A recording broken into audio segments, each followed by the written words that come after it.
Workplace Communication Lesson 14. Icons, emoticons, and emojis. Icons are simple graphic symbols that represent an idea, an object, or an action. They are found in apps, websites, and signs to convey quick meaning. These are functional symbols used for navigation or instruction. Emojis are small digital images that represent emotions, objects, or ideas. They are colorful graphics that evolved from emoticons.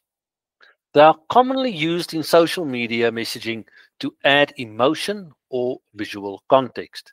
I've just talked about emoticons. What are they? Emoticons are text-based symbols created using keyboard characters to show emotions. They are made from punctuation, not pictures.